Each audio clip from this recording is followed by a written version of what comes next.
6:49 ng umaga, tuloy-tuloy na tayo sa ating mga balitang national. Atong ang sa pagkakadawit sa kaso ng mga nawawalang sabungero, walang kriminal sa amin. Alamin natin ang detalye na balitang yan mula kay Mark Jason Rubrico. Masyado na kami bumbog. Kailangan na kami lumabas. Kailangan kami lumaban. Matapos ang matagal na pananahimik, nagsalita na si Charlie Atong Ang kasunod ng panibagong akusasyon laban sa kanya ni Julie Dondon Patidongan o alias Totoy kaugnay ng pagkawala ng mga sabungero. Giit ni Ang, wala siyang kinalaman sa naturang kaso at iginit na ang kanyang grupo ay binubuo ng mga disente at lehitimong negosyante. Gusto ko lumabas lahat ng katotohanan. Tingnan nyo na lang. Isang tao na nagsasalita against sa aming mga disenteng tao.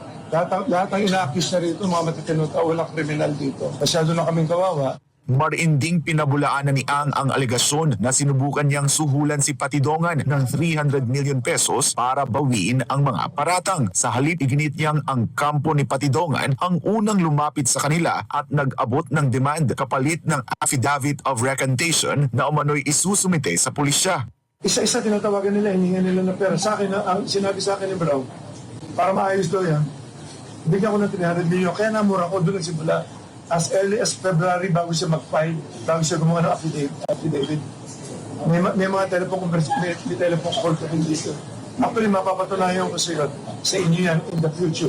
Bunsod nito, naghain si Ang ng mga kasong attempted robbery, grave threats, grave coercion, extortion at incriminating innocent persons laban kay Patidongan sa Office of the City Prosecutor sa Mandaluyong. Kasama rin sa kanyang sinampahan ng kaso si Alan Bantiles o alias Brown na kaibigan ni Patidongan at isa ring sabungero. Ayon naman kay Attorney Lorna Kapunan, legal counsel ni Ang, hindi umano karapat-dapat na ituring si Patidongan bilang whistleblower o state witness dahil sa bigat ng mga kasong kinakaharap nito.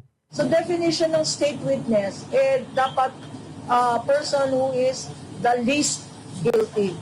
Sa RTC Manila, 6 ang akusado including him, siya ang pinaka-guilty doon because siya ang directly in charge ng operations. Siya ang may direct participation sa crimes na charge sa RTC Manila. No? So even in the definition of a state witness, or a whistleblower, he cannot qualify as a whistleblower because he appears to be the most guilty. Dagdag pa ni Kapunan, ang buong kaso ay nakasalalay lamang sa mga salaysay ng umano'y whistleblower na anayay may kaduda-dudang kredibilidad. Tiniyak din ng kampo ni Ang na bukas sila sa pagkikipagtulungan sa Department of Justice upang mapalalim pa ang investigasyon. Sa huli, nagpaabot si Ang ng mensahe sa mga pamilya ng mga nawawalang sabungero. Malalaman nyo rin na totoo. Siguro sa pag-iimbestiga, may lalabas na totoo dyan. Wala kami kinalaman lahat dyan. Panahon, ulitin ko, sinasabi ko, lahat ng grupo namin, mga disenteng tao yan. Ang hilig lang namin, sabog lang. Para sa Diyos at sa Pilipinas kung mahal, ako si Jason Rubrico, SM9 News.